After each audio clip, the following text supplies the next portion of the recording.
Real Bus está de volta à estrada. Uma volta responsável e controlada, seguindo todo o protocolo de higiene recomendado pelas autoridades de saúde. Uso obrigatório de máscaras, álcool em gel para todos, higienização completa dos ônibus e renovação do ar a cada minuto durante o trajeto. Se o seu destino for João Pessoa, Campina Grande, São João do Cariri, Serra Branca, Sumé, Monteiro, São José dos Cordeiros ou São Sebastião do Umbuzeiro, conte com a gente. Mesmo em tempos desafiadores, o compromisso da Real Bus é com a sua satisfação.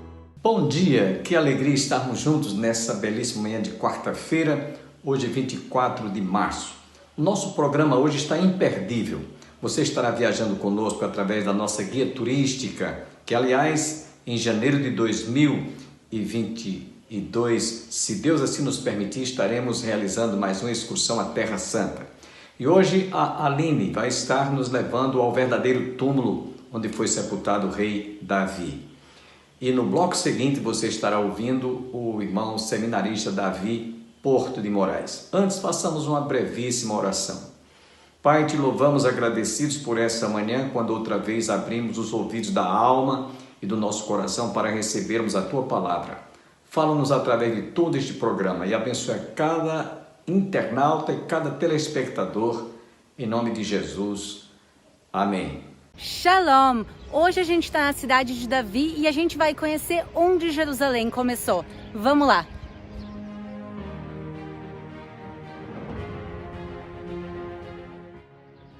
E fiquem atentos até o final do vídeo, porque a gente vai conhecer onde pode ser o verdadeiro local do túmulo do rei Davi. E para aqueles que não me conhecem, eu sou a Aline, uma guia brasileira aqui em Israel, e onde a gente está agora se acredita ser o castelo do rei Davi.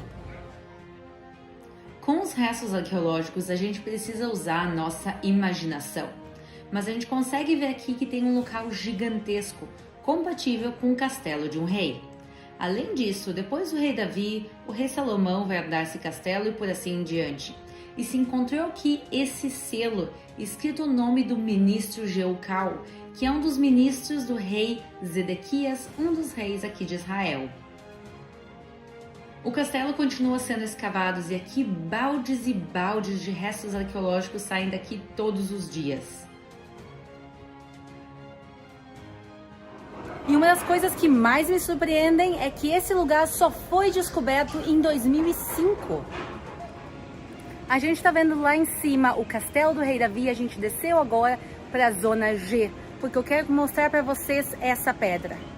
E essa pedra com um buraco no meio, ela é uma privada de 2.600 anos. E quando os arqueólogos levantaram essa privada, eles escavaram embaixo e tiraram todas essas fezes super antigas e levaram para o laboratório e conseguiram descobrir o que as pessoas comiam aqui há 2.600 anos atrás. A descoberta mais impressionante que se achou aqui foram ossos de peixes do Rio Nilo. Isso quer dizer que as pessoas daqui já tinham comércio com o Rio Nilo desde aquela época.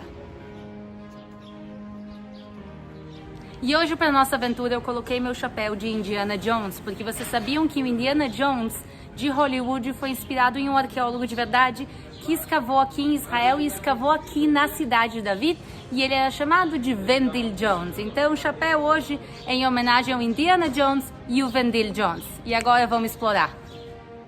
E agora a gente vai descer para a parte mais antiga da cidade de Davi, que é a parte subterrânea, e ela tem 3.800 anos. E é da época que os jebuseus ainda moravam aqui. Vamos lá!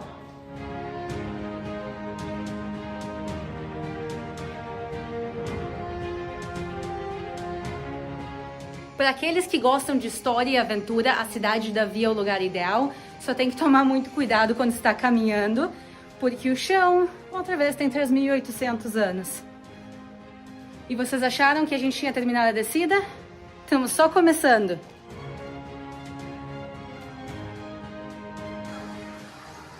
Essa piscina é a piscina dos jebuseus. Eles desciam tudo isso que a gente fez, vinham até aqui, enchiam os jarros e subiam tudo de volta com os jarros cheios de água na cabeça. Para nossa sorte, hoje em dia a gente não precisa mais fazer isso, mas a gente pode admirar as obras que eles deixaram para trás. Entre elas, essa muralha colossal que servia para proteger a cidade, e o vídeo agora nos mostra o tamanho original dela. Davi chega a Jerusalém e quer conquistar a cidade, mas ela é impossível de ser conquistada. 200 anos os judeus já estão tentando conquistar a cidade e não conseguem. Por quê? Por causa das muralhas gigantescas da cidade, é impossível passar por cima delas, é impossível derrubar elas. E por isso, a ideia genial vai ser, em vez de a gente vai passar por cima, a gente vai entrar por baixo, a gente vai entrar pelo canal de água da cidade. E agora, se vocês estão ouvindo de fundo já um barulhinho de água, é essa mesma água que o rei Davi entrou. Vamos lá conhecer. Esse é o canal que o rei Davi vai entrar para conquistar a cidade. Mas cadê a água? A água ela vai ser desviada pelo rei Zedequias há 2.700 anos atrás. E é essa água que a gente vê aqui até os dias de hoje. Então a fonte de Gihon, ela continua fluindo. E se pode caminhar ou pelo túnel seco, ou por aqueles que gostam de uma aventura pelo caminho de água. Mas como vocês podem ver, ele é na escuridão total. Vamos deixar o caminho da água para outro dia. Vamos hoje caminhar o caminho que o rei Davi caminhou. Pensem que ele vai entrar aqui com seus homens e sair dentro de Jerusalém com um elemento surpresa e conseguir conquistar a cidade. Essas são as coisas maravilhosas de Israel. A gente literalmente pode caminhar no mesmo lugar que o rei Davi caminhou. Aqui a gente está chegando agora na luz no fim do túnel.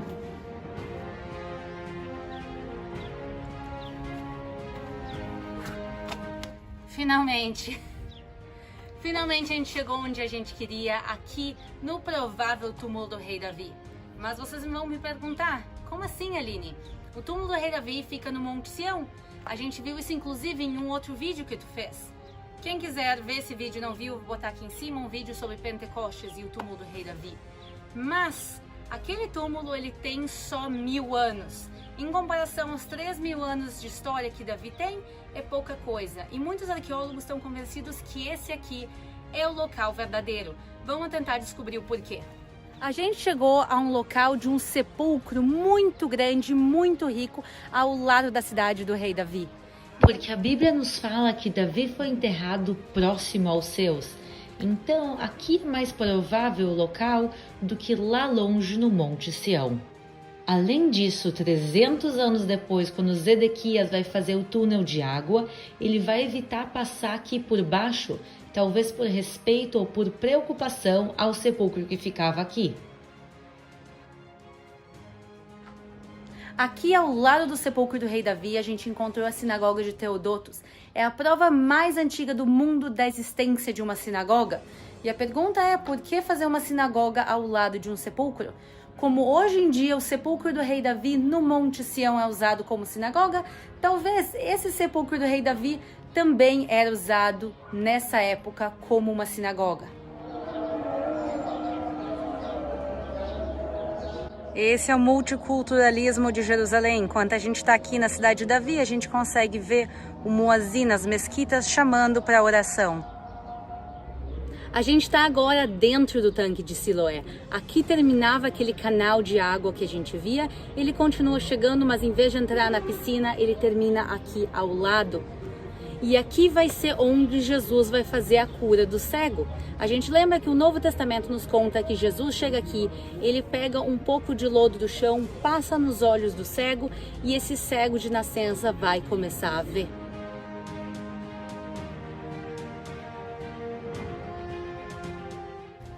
E aqui a gente consegue ver o tanque de Siloé onde a gente está e tem a subida para o Templo de Jerusalém, até as muralhas de hoje em dia. E é esse caminho que a gente vai fazer. A gente vai subir tudo que a gente desceu de volta, mas subterraneamente. Vamos lá! Para aqueles que não querem encarar a subida, não se preocupem. Aqui embaixo da cidade de Davi sempre tem vans que saem de 15 em 15 minutos e custam 5 shekels por pessoa e levam vocês de volta para cima. Mas é uma sensação incrível poder estar caminhando no pavimento original de 2000 anos atrás. E esse aqui é um dos passeios mais puxados de Jerusalém. Então tem que estar em forma para fazer, que eu não tô não. E agora que eu terminei o túnel, cansada e suada, olha onde a gente saiu. Esse aqui é o Renion Gvati. Gostaram do passeio? Então comenta para onde tu quer que a gente vá na semana que vem. Se é pro Monte do Templo ou pro Monte das Oliveiras, comenta aqui embaixo. Um beijo e a gente se vê no próximo passeio.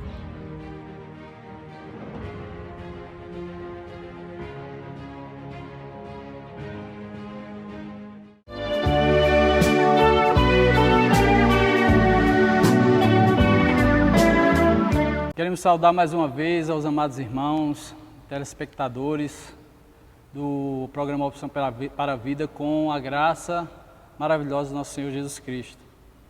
Que bom mais uma vez estar com os irmãos para refletirmos, para meditarmos na palavra do Senhor e seguirmos em frente, irmãos. Em tempos tão turbulentos, nada melhor do que ouvirmos a palavra de Deus. E é isso que faremos nessa manhã.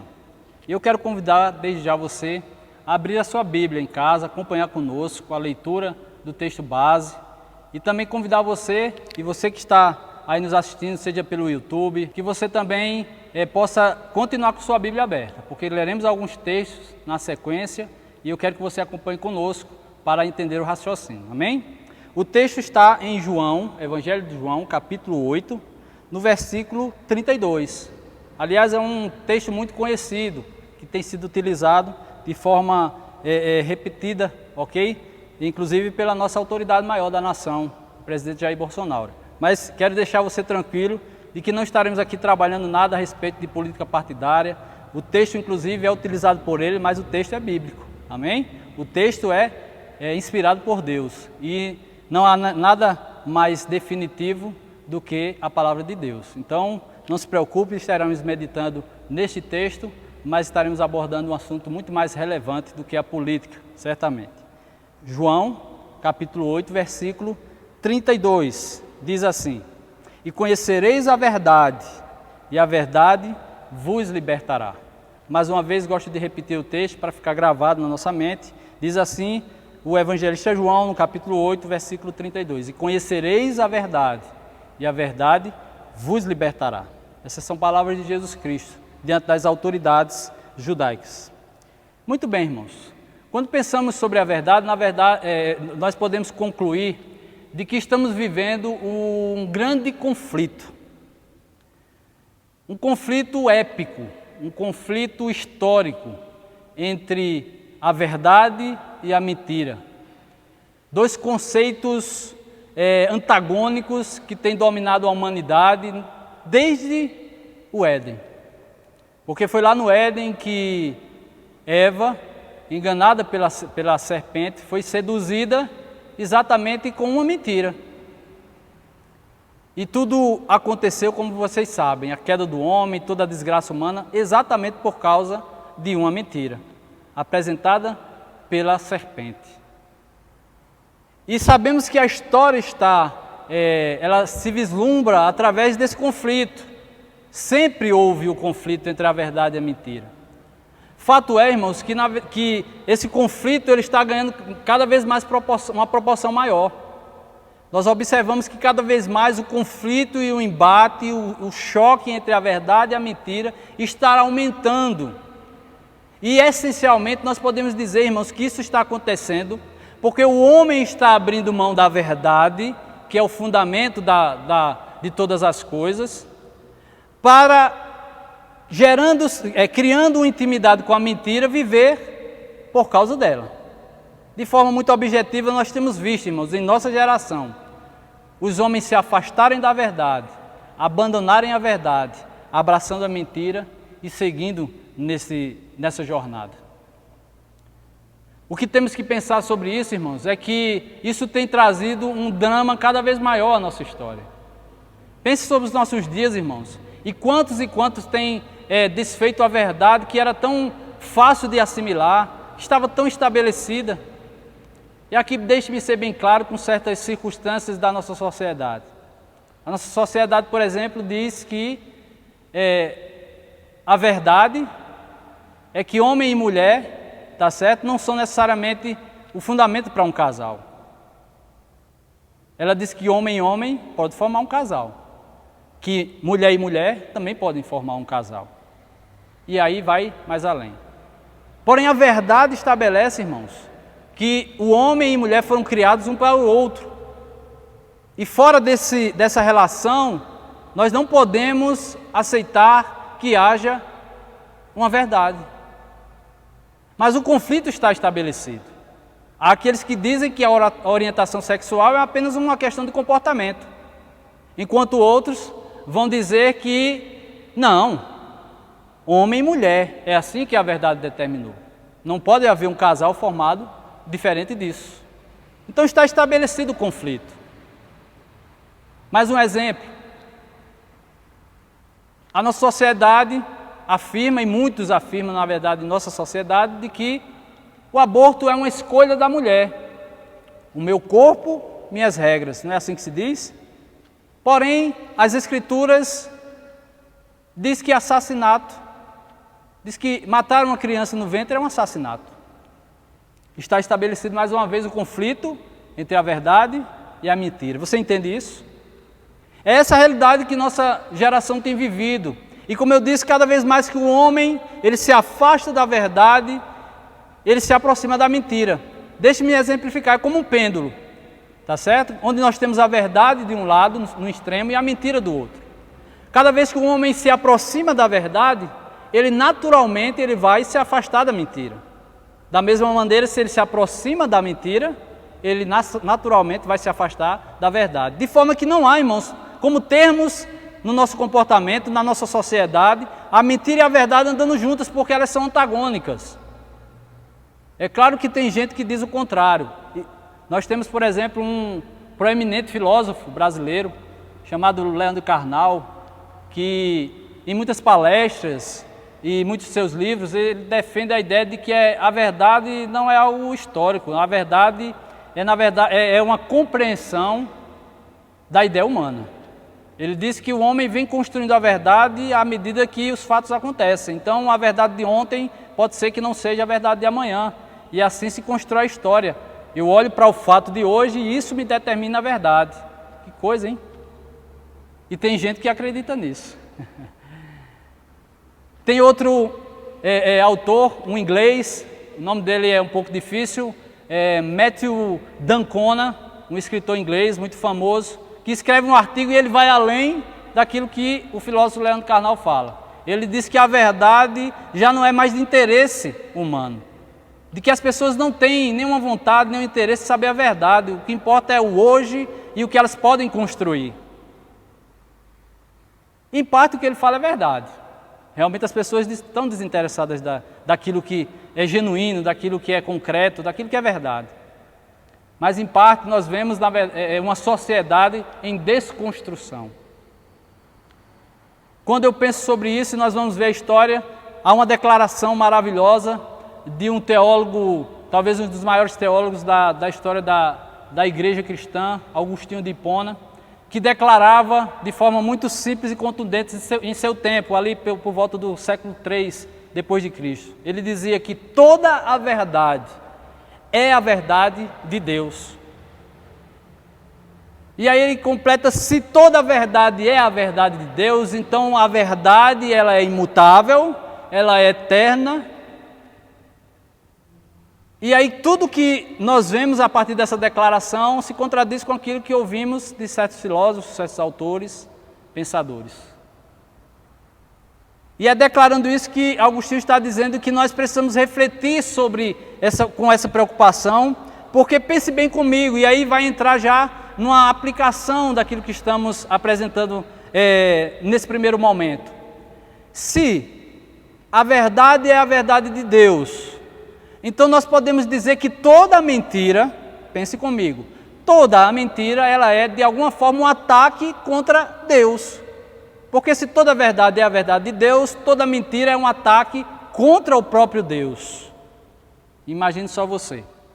É fato que as Escrituras já nos declaravam algo desse tipo. Eu me lembro que Romanos, no capítulo 1, Paulo vai fazer uma declaração sobre a humanidade, dizendo que ela está completamente desvirtuada, e eu queria que você abrisse na sua casa para acompanhar, daquilo que é verdade. Olha o que é que ele diz ainda no capítulo 1 de Romanos. Acompanhe comigo, por favor. Nós vamos ler alguns pontos.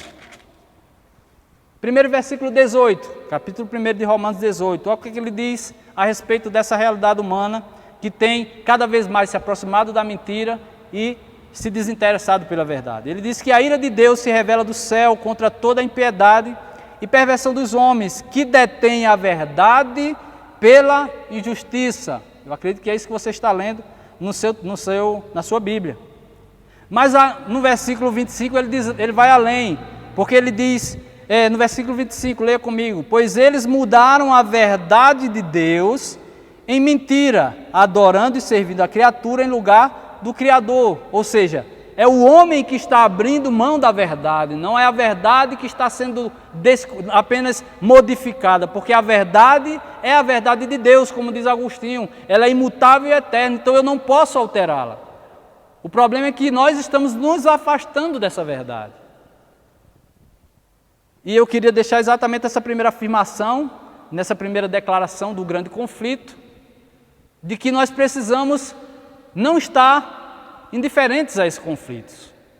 Como cristão não podemos estar, porque, como diz a afirmação, se toda a verdade é a verdade de Deus, e ela o é, então toda a mentira que se produz é um ataque contra o próprio Deus.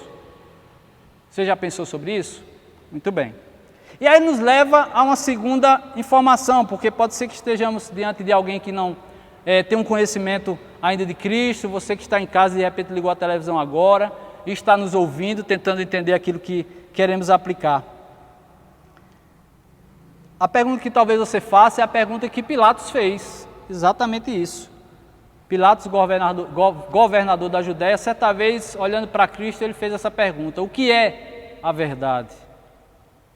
E eu sei que em meio a todo esse conflito, a toda essa sociedade desvirtuada, no tempo da pós-modernidade, da pluralidade, da relatividade, eu sei que muitos perguntam, ou muitos se perguntam, até mesmo dentro das igrejas, eu não tenho dúvida disso: o que é a verdade?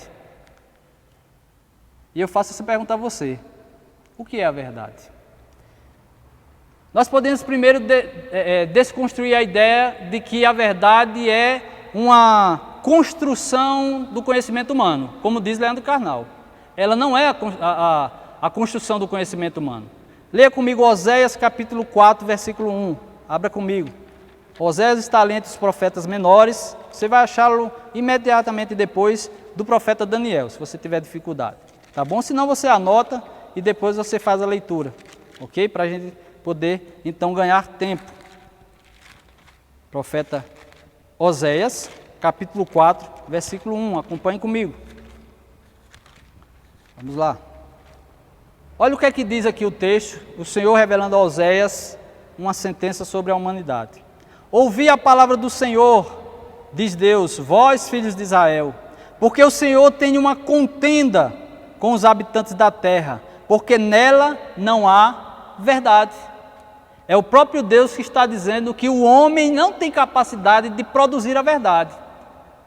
O homem não tem, mediante a sua história, o seu conhecimento filosófico, seja de que natureza for, de construir a verdade, como afirma, por exemplo, um filósofo tão conceituado aí no ambiente secular, como Leandro Carnal.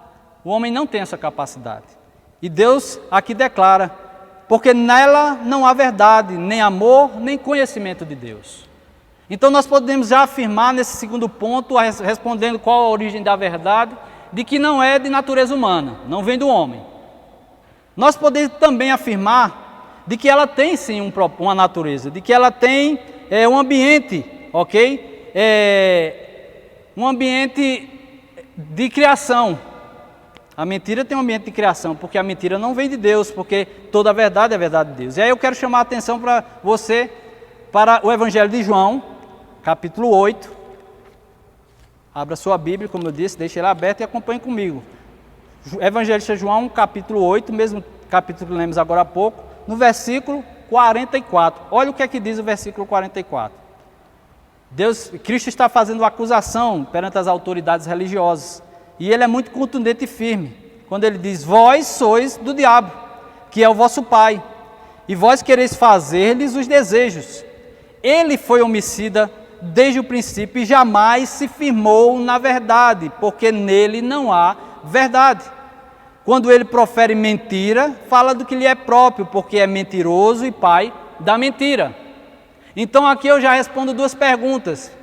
Lembrando aí a primeira e revisando de que a verdade não pode ser estabelecida pelo homem, porque o homem também é mentira, e o salmista vai dizer isso, de que o próprio diabo, ok, é esse fomentador da mentira.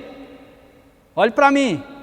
Então se ele é, ok, o fomentador da mentira, se ele é o pai da mentira, eu posso já concluir claramente de que nele não é verdade. Ele não pode produzir a verdade. Você entende? Então já temos aqui bem destacado, bem pontuado, queridos, que a origem da verdade não pode estar no homem, no conhecimento humano, não é uma convenção humana, de que ela não pode ser originada de um ser espiritual, como anjos, ok? E muito menos por demônios, porque na verdade o diabo é o pai da mentira, e se ele é o pai da mentira, nele não há verdade, então não pode ser produzida por ele. E nós então ficamos ainda com a pergunta, que certamente no seu coração você já pode responder, mas eu queria responder com o texto bíblico. E aí nós vamos para João, capítulo 17, versículo 17, ainda no Evangelho de João, para facilitar a sua vida e a minha, é só passar algumas páginas. No próprio Evangelho de João, o próprio Cristo, tá certo? Vai fazer uma declaração que nos fundamenta nessa realidade. Olha o que diz o versículo 17 do capítulo 17 do Evangelho de João. Cristo está orando pelos discípulos e ele faz essa declaração: Senhor, santifica-os na verdade, a tua palavra é a verdade. Então aqui já temos respondido, olha que coisa maravilhosa. A verdade não vem do homem, a verdade não é uma concepção humana, uma convenção humana, a verdade jamais virá do diabo, porque ele é o pai da mentira. E o que entendemos pelas Escrituras é de que a verdade está fundamentada nas Escrituras Sagradas. É aqui que se determina a verdade, ela é a verdade, por isso que Cristo vai orar. E é claro que nós podemos fazer uma relação clara aqui, irmãos, sem dúvida de que Cristo é a verdade e a palavra é a verdade, porque eles são um só, ele é o verbo, como diz o próprio evangelista João. Ele é o verbo que se fez carne, foi por ele que todas as coisas foram feitas, então nós não podemos dissociar Cristo da sua palavra de Cristo. Então quando nós falamos de verdade, estamos falando de Cristo, estamos falando da sua palavra, porque se ele é a verdade, tudo que sai dele é verdade, concorda? Então é aqui que nós vamos concluindo esse segundo ponto, para entender, ok, que em meio a esse conflito que estamos vivendo, em meio a todas as circunstâncias da realidade que estamos passando, nessa guerra, nesse conflito, nessa batalha épica entre a verdade e a mentira, tão dramática, que tem feito tantos corações se perderem, tantas vozes se levantarem, nós podemos declarar, irmãos, que conhecemos a verdade, que nós sabemos a fonte da verdade, que nós entendemos os propósitos da verdade, e nós precisamos nos preparar para isso. E aí eu quero encerrar, tá certo? Nesse momento, no dia de hoje, para que possamos então, tá certo? No dia de amanhã, a gente está trabalhando um outro aspecto a respeito disso. Porque se há um grande conflito entre a verdade e a mentira, nós precisamos então entender o papel da igreja nisso tudo. Exatamente. Qual o meu papel, qual o seu papel nesse grande conflito? Será que nós temos que ficar indiferente, como muitas vezes estamos ficando? O que é que precisamos fazer? Então quero convidar a estar conosco amanhã para pensarmos sobre a responsabilidade da igreja em conhecer a palavra nesses tempos de conflito entre a verdade e a mentira. Que Deus abençoe sua vida e até o próximo programa, se Deus quiser. Eu só tenho que agradecer a todos quantos estiveram conosco, internautas. Desejo a todos um dia abençoado. Que Deus derrame luz nos caminhos de cada um de nós e diante das decisões mais importantes que nós viemos a tomar durante todo este dia. Fiquem com Deus.